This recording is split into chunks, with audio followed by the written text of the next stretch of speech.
بيراميدز عايز يبقى كسبان 2-0، سموحه عايز يتعادل مباراه، الاتحاد يشكو الحكم، غضب جماهير نادي الزمالك. كولر في صدام مع لجنه التخطيط ومع لاعب، بيراميدز بيحاول يخطف لاعب من النادي الاهلي. ده بجد محدش عارف فعلا لحد دلوقتي. طبعا قبل ما نبدا حلقتنا ما تنسوش نصلي على النبي عليه افضل الصلاه والسلام، وندعي لاخواتنا في فلسطين يا رب انصرهم اللهم امين.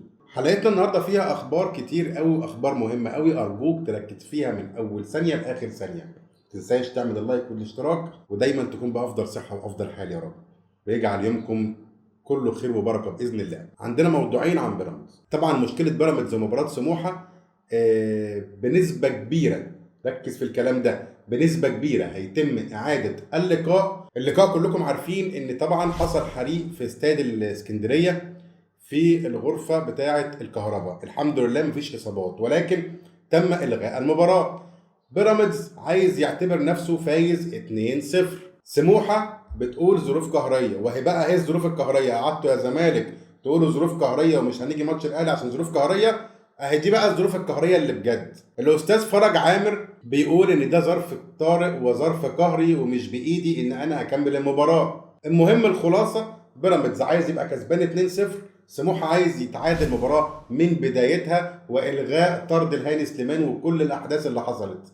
الرابطه قالت لك بس احنا هنعيد المباراه، ولكن هنكمل عليها، مش هنعيدها من بدايتها، لا احنا هنكمل على المباراه من وقت ما تم انقطاع الكهرباء او من وقت ما قامت الحريقه. ده باختصار موضوع بيراميدز وسموحه. تمام، ده اول حاجه عن بيراميدز. طب تاني حاجه، بيراميدز بيحاول يخطف لاعب من النادي الاهلي. مين هو اللاعب ده؟ هو حاليا مش بيلعب داخل صفوف النادي الاهلي، ولكن هو اعاره، ولاعب ثبت نفسه جدا وعمل ارقام في الدوري المصري، ارقام مهمه جدا، وهو نجم، ولكن نجم مش داخل الاهلي، هو نجم خارج النادي الاهلي، وهو احمد القندوسي. حاول مع وكيل احمد القندوسي ان هم يجيبوا عرض للقندوسي بره مصر، بعد كده بيراميدز يبعت يجيب القندوسي يلعب في صفوف بيراميدز، ولكن القندوسي لاعب محترم ولاعب خلوق رفض تماما وقال لهم انا لاعب في النادي الاهلي ومش هلعب غير للنادي الاهلي. ده باختصار موضوعين الخاصين ببيراميدز. طب نروح بقى لنادي الاتحاد السكندري، ما احنا لسه في اسكندريه، كنا في مباراه بيراميدز وسموحه. نروح بقى الاتحاد يشكو الحكم الى لجنه الحكام واتحاد الكره القدم المصري. طبعا يا جماعه، هو مين ما اشتكاش الحكم؟ يعني انا بفكر دلوقتي اقوم البس واروح اشتكي الحكام انا كمان. الصراحه منظومه التحكيميه يعني في مرحله صعبه جدا جدا جدا، وتقريبا كل الانديه اجمعت على ان التحكيم فيه مشاكل كبيره قوي. وبريرا رئيس لجنه الحكام معرفش هو دوره ايه او بيعمل ايه، ما علينا من القصه دي، هي كلها شهر ولا شهرين وبريرا هيرحل على بلاده، وهنشوف بقى هنعين مين رئيس لجنه حكام. ولكن ايا كان الاسم الجديد اللي هيجي بعد بريرا ان شاء الله، يهمنا منظومه التحكيم تكون عادله على كافه الفرق.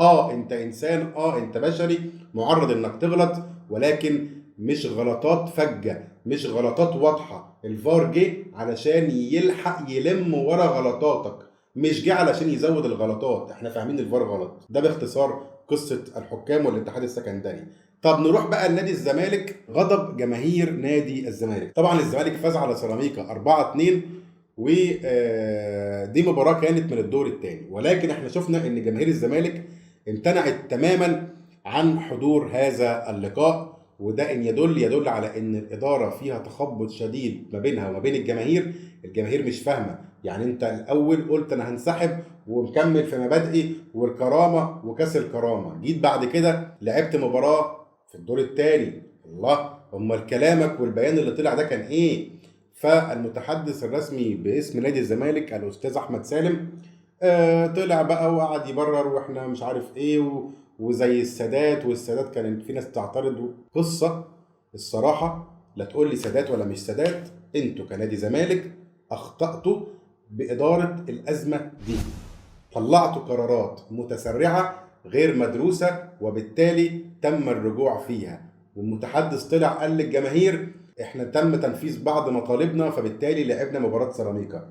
اي مطالب يا استاذ احمد يا سالم اللي تم تنفيذها. بريرا ما زال موجود، عامر حسين ما زال موجود، جدول المباريات زي ما هو. فيعني ما نضحكش على بعض، مفيش اي مطالب تمت لنادي الزمالك. حتى الحكام اللي انت اشتكيتهم راحوا تاني يوم لعبوا في دورة الترقي. فبالتالي كلام يعني انت بتضحك على جماهير الزمالك. جماهير الزمالك فيها ناس كتير جدا ما يضحكش عليهم.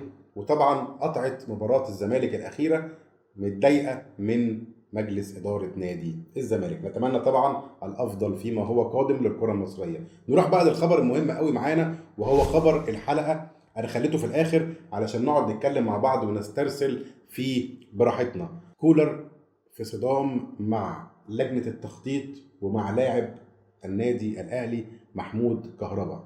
طيب هتقول لي كولر في صدام ليه؟ اقول لك مبدئيا كده، كولر راح اجتماع مع لجنه التخطيط او التعاقدات في النادي الاهلي واتكلم معاهم في حته ان انا طلباتي ليه مش بتنفذ. طب ايه طلباتك يا عم كولر؟ طلباتي ان انا كنت اجدد لمودست شهرين كمان. طبعا احنا الحمد لله مودست رحل، ولكن خلينا نسمع كولر ونشوف وجهه نظره، وفي الاخر انا مستني رايك يهمني جدا في التعليقات طبعا.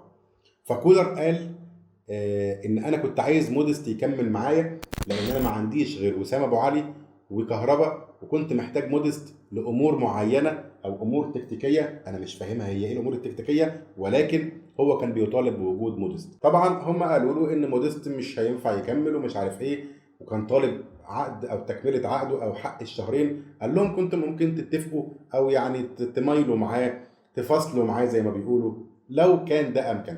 طب نعدي مودست. قال لهم طب يا عبد المنعم مكمل معايا ولا هيرحل؟ محدش عارف. ده بجد محدش عارف فعلا لحد دلوقتي عبد المنعم فعلا مكمل مع الاهلي ولا عبد المنعم هيحترف ويسيب النادي الاهلي. محدش عارف. طيب انا كنت طالب، ده كولر بيقول كنت طالب زين الدين بالعيد. هو فين زين الدين بالعيد؟ وانتوا قلتوا لي انكم خلصتوا فيه وعلى الكشف الطبي. هو فين زين الدين بالعيد؟ فقالوا له والله زين الدين بالعيد مش عارف ايه رفض الاهلي وراح ل فريق تاني، وبالتالي زين الدين بالعيد مش معايا. قال لهم ازاي؟ ما هو بناء على كلامكم ان انتوا قلتوا لي ان زين الدين بالعيد خلص وجاي الاهلي، وبعدين ازاي يروح فريق تاني بفلوس او قيمه ماليه اقل من اللي الاهلي عرضوا عليه؟ طيب نروح لكوناتيه، عملتوا لي ايه في كوناتيه وفي الاخر رفضتوا ان كوناتيه يجي؟ طيب يوسف ايمن، انتوا بتقولوا انكم جبتوا يوسف ايمن مدافع اللي هو المصري اللي بيلعب في قطر، خلاص بنسبه كبيره جاي النادي الاهلي او جه فعلا النادي الاهلي. طيب قال لهم اولا ما يختلفش عن اللعيبه اللي موجوده عندي او اللعيبه اللي على الدكه. طبعا يقصد محمود متولي، ياسر ابراهيم كده يعني، فانا ما عملتش حاجه جديده. فيعني من الاخر صدام كبير كبير ما بين كولر ولجنه التعاقدات بالنادي الاهلي، ان هو متضايق طبعا ان طلباته مش بتنفذ وان هم بينفذوا لو في حالة ان حصل اتفاق ما بينهم وما بين كولر على لاعب ما بينفذ بسرعة التعاقد مع هذا اللاعب. ولكن لو لجنة التعاقدات عندها مشكلة مع اللاعب ده فيعني مش عايز اقولها بالمعنى دوت، ولكن بيختلقوا الاعذار او ما بيتمش التعاقد مع هذا اللاعب. هنشوف هيحصل ايه، وهطلع باذن الله دايما ابلغكم بتطورات الموقف اول باول باذن الله. طيب نروح بقى لكولر وكهربا. كولر منع كهربا ينزل تدريبات النادي الاهلي، وده امر خطير جدا جدا جدا. واضح ان في مشاكل ما بين كولر وكهربا كبيره، والمساله راحت لحته العناد ما بين المدير الفني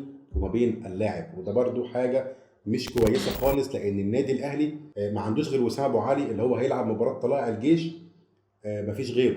يعني وسام لو لا قدر الله اتصاب ولا حصل له حاجه مفيش بديل. فالصدام كبير قوي بين كولر وكهربا. الحقيقه انا مش عارف تفاصيل الصدام مع كهربا ايه، هل كهربا بيطالب ان هو يلعب مثلا ولا ايه، علشان ما اقولش معلومه ما اكونش متاكد منها. انا ما اعرفش تفاصيل سبب الصدام ما بين كولر وكهربا، ولكن اللي عرفته ان هو تم منع كهربا من تدريبات النادي الاهلي. هل هنشوف مشاكل او خناقات بين كولر والنادي الاهلي؟ ده اللي انا متمنهوش، لان الصراحه انا بحب الاستقرار. وكولر المفروض احنا جايبين كولر علشان بنبني عليه مشروع كبير للنادي الاهلي، واحنا الحمد لله محققين نجاحات مع كولر، نجاحات كبيره جدا جدا جدا. وجاحد من ينكر هذه النجاحات وهذه الأرقام. مش أنا اللي بقول، دي أرقام بتدل على نجاحات هذا المدرب العظيم اللي هيبقى مدرب عظيم جه النادي الأهلي. ولكن نتمنى طبعا إن الأمور يعني الكابتن محمود الخطيب يتدخل فيها ويحلها بسرعة.